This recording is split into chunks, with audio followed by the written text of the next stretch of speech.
জয় তারা। আমি বর্ষা, না আকাশের নই, মাটির মাটি। আমার চ্যানেল পর্ণমোচীর নতুন একটা ভিডিওতে তোমাদের সকলকে স্বাগত জানাই। ভিডিও শুরু দেখে তোমরা বুঝতেই পেরেছো আমি এত সব জিনিসপত্র নিয়ে সেজেগুজে আজ কোথায় যাচ্ছি। হ্যাঁ, নৈহাটির বড় মায়ের কাছে পুজো দিতে। দিনটা ছিল 15ই আগস্ট, আমার জন্মদিন। আগের বার থেকে ইচ্ছে ছিল নৈহাটির বড় মায়ের কাছে জন্মদিনে পুজো দিতে যাব। কোনো কারণে আগের বার যেতে পারিনি। বলে না, মা না টানলে কখনোই যাওয়া যায় না। তো এই বছর রুমমেটকে নিয়ে সকাল 7:20 শিয়ালদা মেমু এক্সপ্রেস ধরে নৈহাটির উদ্দেশ্যে রওনা দিই।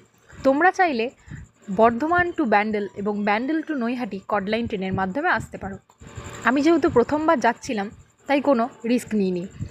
আকাশের সৌন্দর্য দেখে মনে হচ্ছিল মায়ের আগমন কিছুদিনের মধ্যেই ঘটতে চলেছে।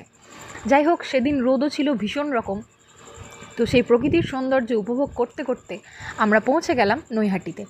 নৈহাটি জাংশনে নামার পরে আমরা চলে গেলাম 1 নম্বর প্ল্যাটফর্মে। তারপর বেরিয়ে টোটো ধরার জন্য গেলাম। টোটোতে বসে রাস্তার ভিড় দেখে কিছুটা আন্দাজ করতে পেরেছিলাম যে আজকে মন্দিরে ভীষণ রকম ভিড় হবে। যদিও আমার বান্ধবীরা বলেছিল শুক্রবারে মন্দিরে খুব একটা ভিড় থাকে না।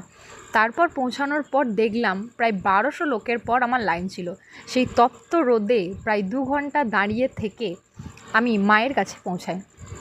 মায়ের সৌন্দর্য নিয়ে আমার নতুন করে কিছুই বলার নেই। সমস্ত ক্লান্তি মুহূর্তের মধ্যে উধাও হয়ে গেল। ভীষণই ভালো লেগেছে আমার এরকম একটা সুন্দর দিনে মায়ের কাছে আসতে পেরে। তারপর আমি চলে গেলাম গঙ্গার পাড়ে। মায়ের কাছে এসেছি, আর এক মায়ের কাছে যাব না সেটা তো হতে পারে না। জল আমাকে ভীষণ রকমভাবে বরাবরই টানে। তাই মা গঙ্গার সাথে নিজের মনের কথা কিছুটা শেয়ার করে আমি আবার বাড়ির পথে রওনা দিলাম। দেখা হবে পরের কোনো ভিডিওতে। টাটা।